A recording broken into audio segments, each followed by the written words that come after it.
Sinopsis kisah Ariel Wibowo, seorang CEO muda yang berpura-pura culun. Namaku Ariel. Dari keluarga Wibowo.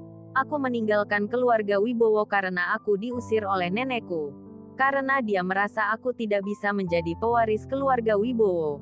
Aku pergi dari keluarga Wibowo karena tidak mau mendengar caci maki dari keluargaku sendiri. Aku pergi ke sesuatu tempat yang membuatku tenang. Dan aku menikah dengan seorang wanita bernama Kauri dari keluarga Wijaya. Yang bisa menerima aku apa adanya. Aku tidak disukai oleh mertuaku. Karena aku tidak mempunyai apa-apa. Mereka memperlakukanku seperti pembantunya yang tinggal di rumah mereka. Walaupun begitu aku tetap berusaha tegar dengan perlakuan mertuaku karena aku menyayangi istriku. Lanjut saja ya ke episode pertama. Episode 1. Kisah CEO muda yang berpura-pura culun. Di sebuah tempat, tepatnya di Bandung, ada seseorang menemui Ariel. "Tuan muda, Anda harus kembali bersama kami. Keluarga Wibowo sekarang membutuhkan Anda untuk bertanggung jawab atas situasi keseluruhan di keluarga Wibowo. Ayahmu sakit kritis dan saudaramu tidak ada di sana. Hanya kamu sekarang yang dapat mendukung keluarga Wibowo." Nenekmu berkata, "Biarkan kami membawamu kembali." Di pinggir jalan, di Bandung, Ariel Wibowo membawa kotak hadiah dan mengenakan pakaian yang dibeli dari kios pinggir jalan dengan ekspresi acuh tak acuh. "Saya tumbuh bukan retorika. Bukan untuk membahas kebaikannya. Nenek takut saya merebut posisi pewaris dari cucu kesayangannya. Dan mengeluarkan saya dari keluarga Wibowo. Aku sekarang sudah menikah dengan Kauri 3 tahun lalu. Segala macam penghinaan aku dapatkan. Dan ketika tidak ada yang mereka andalkan mereka datang mencariku. Setelah beberapa kata perhatian, dialah yang memaksa saya untuk meninggalkan keluarga Wibowo. Dan sekarang dia ingin aku kembali lagi dengan satu kalimat.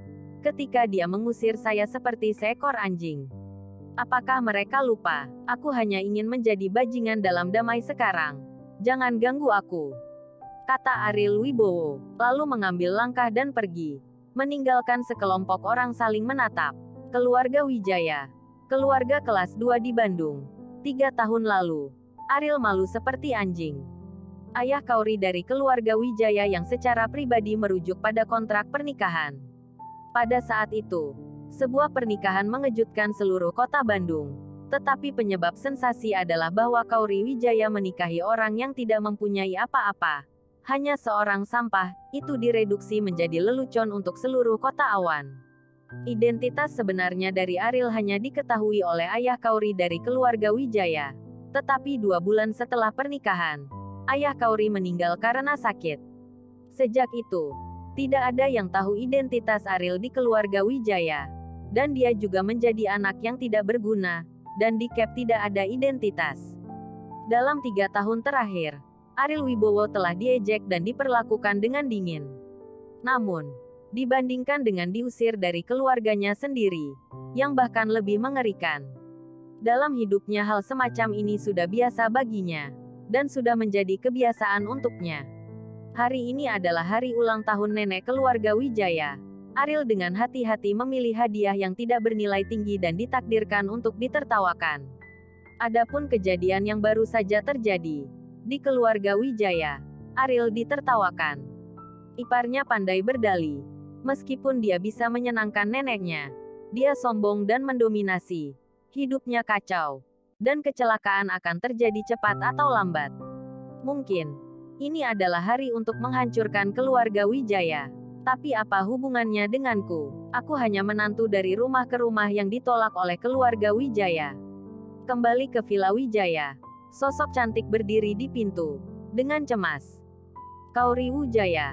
Seorang wanita yang sangat cantik. Istri dari Ariel Wibowo. Dia diremehkan karena sudah menikahi Ariel. Dia bisa dikatakan cukup baik. Tabah dalam menjalani ikatan suami istri dengan Ariel Wibowo. Dan pernikahan 3 tahun lalu akan menjadi lelucon. Di mata keluarga Wijaya. Ariel mengambil 2 langkah dalam 3 langkah. Berlari ke Kauri Wijaya. Dan berkata, "Kauri, siapa yang kamu tunggu?" Kauri melirik Ariel dengan bosan. Dan berkata, "Apakah kamu sudah menyiapkan hadiah untuk nenek?" Ariel mengangkat kotak hadiah di tangannya dan berkata, Sudah siap. Saya memilihnya yang terbaik untuknya. Kaori bahkan tidak melihatnya.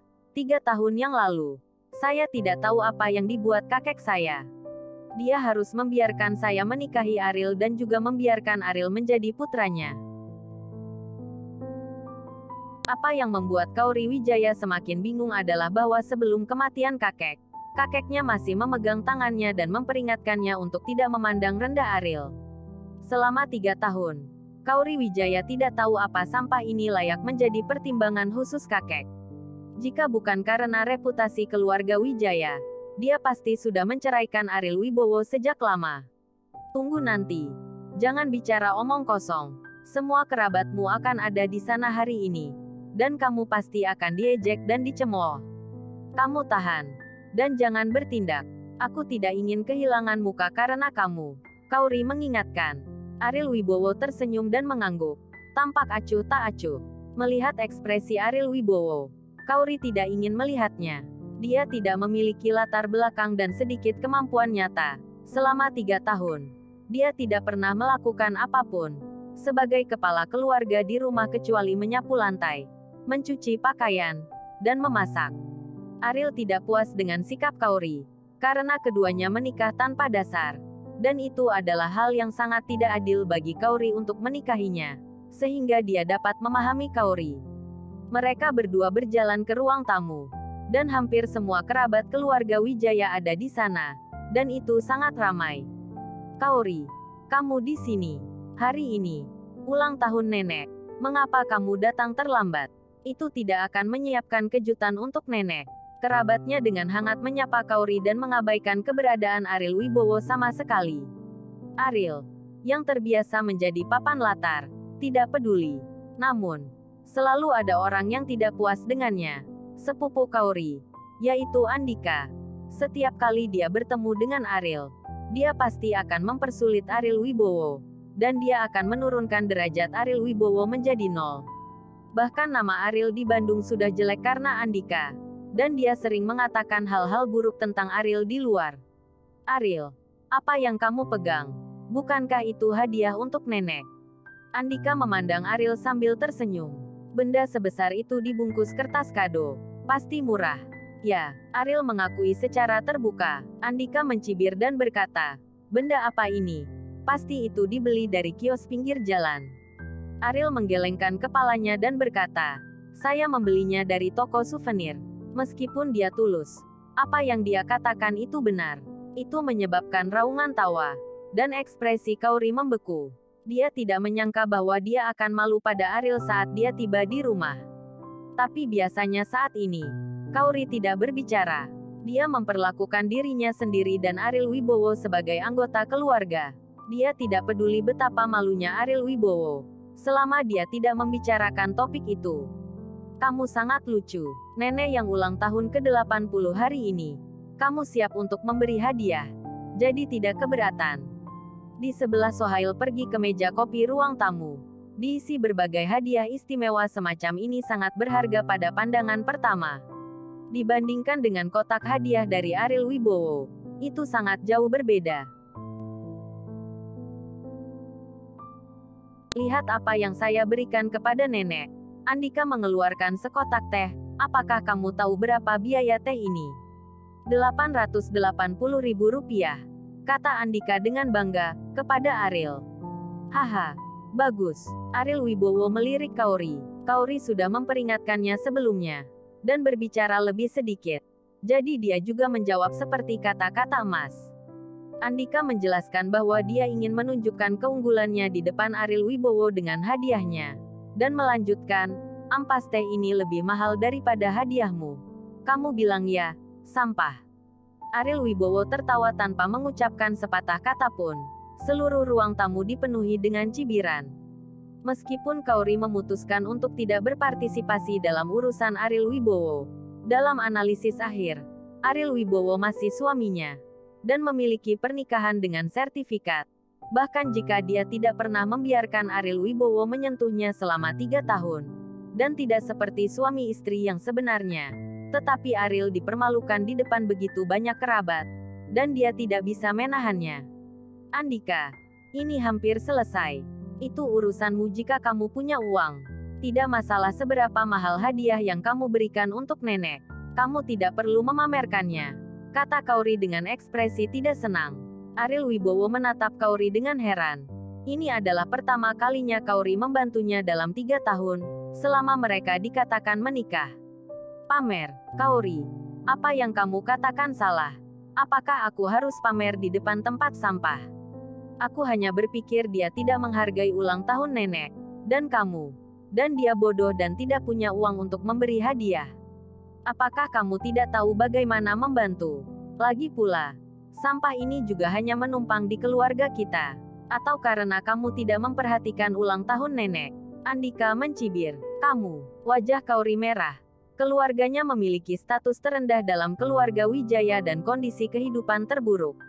Dia benar-benar tidak bisa mendapatkan ratusan ribu hadiah di setiap kesempatan.